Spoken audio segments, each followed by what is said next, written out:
हर्ष त्रिपाठी जी। राधे राधे महाराज जी। खलहू करही भल पाई सुसंगु मिटहि न मलिन स्वभाव अभंगु। महाराज जी, श्री रामचरितमानस की इस चौपाई के अनुसार कभी कभी दुष्ट भी सत्संग पाकर अच्छे आचरण करते हैं, परंतु उनका स्वभाव कभी ना भंग होने वाला मलिन स्वभाव ही रहता है। सरकार, ठीक उसी प्रकार आपके द्वारा पोषित इस महानीच का मलिन स्वभाव नहीं मिट रहा। आपके बार बार सुधारने पर भी नहीं। खल और मलिन स्वभाव में अंतर है। खल का जो मलिन स्वभाव होता है वो दूसरी प्रकार का होता है। हमारा जो मलिन स्वभाव होता है वो दूसरी प्रकार का होता है। हमारे मलिन स्वभाव को यदि सत्संग मिल जाए तो मलिन स्वभाव दूर होकर भगवान की प्राप्ति हो सकती है। जो नीच प्रवृत्ति के दुष्ट संत निंदा करने वाले, संत अपमान करने वाले, केवल उपहास करने के लिए सत्संग सुनने गए, देखते क्या बोलते हैं, और उनकी बातों का उपहास किया, एक भी शब्द स्वीकार नहीं किया, वो दुष्ट है। खलौ करें भली पाई सुसंगु मिटे न मलिन स्वभाव भंगु। लेकिन मैं दुष्ट हूं, मैं नीच हूं। आज भगवान ने हम पर बड़ी कृपा की, साधु समागम दिया।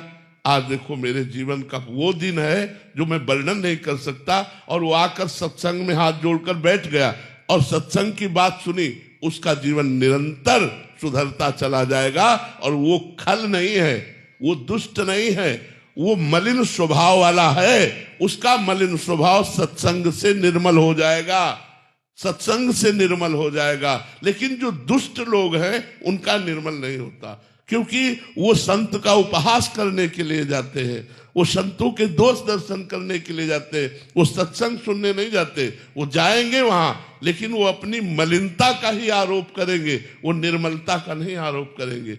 और एक मलिन है जिसके हृदय में बात है कि मैं नीच हूं, अधम हूं, कामी हूं, क्या मेरा भी उद्धार हो जाएगा? निश्चित उद्धार हो जाएगा। संत संग से वो निर्मल हो जाएगा। तो तुम खल नहीं हो।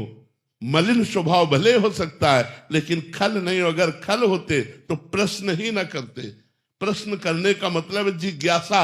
जिज्ञासा पवित्र हृदय में होती है। कुछ मलिनता और कुछ पवित्रता आपके हृदय में है, धीरे धीरे बढ़ाइए, पूरे मन को पवित्र कर दीजिए और पापाचरण होने से अपने को रोकिए। जो कार्य निषेध किए गए हैं उन कार्यों को मत कीजिए। जैसे खान पान में मांस, मछली, अंडा मत खाइए, मदिरा मत पीजिए, पराई बहन बेटियों की तरफ गंदी दृष्टि मत रखिए, पराया धन हड़पने की कोशिश मत कीजिए और नाम जप कीजिए। देखिए बहुत जल्दी आपका हृदय पवित्र हो जाएगा। महाराज जी, साधक को कैसे पता लगता है कि उसका अंतःकरण पवित्र हो रहा है? क्योंकि प्रतिपल तो उसको ऐसे लगता है कि मेरे में वही काम, क्रोध, लोभ की वृत्तियां हैं। हाँ, ये तब तक रहता है, ये भगवान की बड़ी कृपा है जो ये रहता है, क्योंकि इससे अहंकार नहीं आ पाता। भगवान अपने जनों में थोड़ा थोड़ा ऐसा दिखाते रहते हैं, जिससे अगर हृदय से पूछा जाए तो लगता है मेरे जैसा नीच अधम कोई नहीं है, मेरे जैसा अधम कोई नहीं।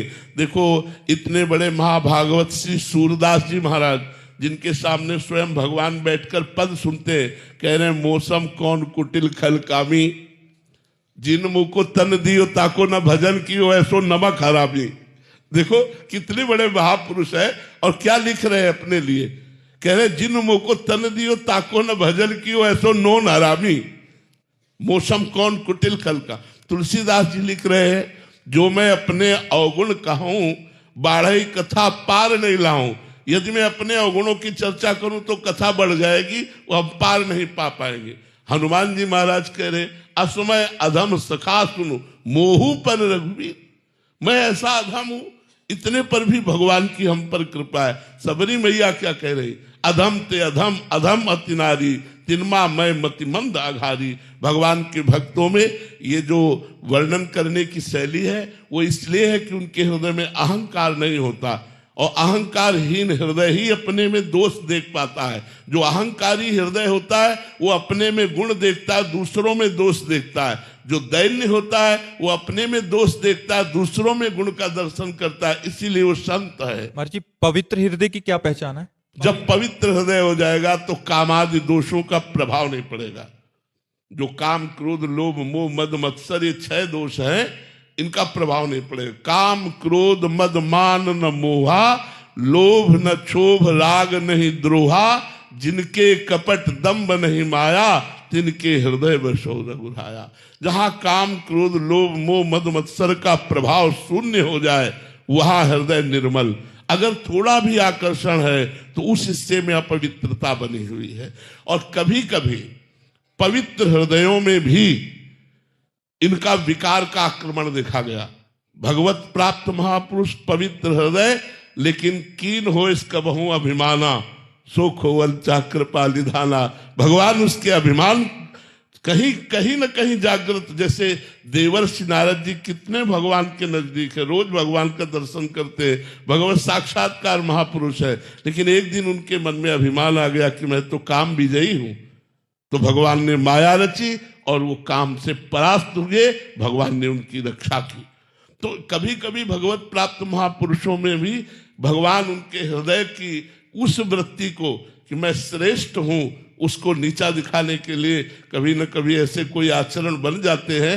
जैसे माँ अपने बालक को सजाती है लेकिन बाद में काला टीका लगा देती है कि किसी की नजर ना लगे मेरे बालक पे, ऐसे ही भगवान अपने संत को सजाते हैं, बाद में कोई एक काला टीका लगा देते जिससे काला टीका से उन पर नजर नहीं लगती। अरे वही है जो हमने देखा था, ऐसा वही है जो ऐसा।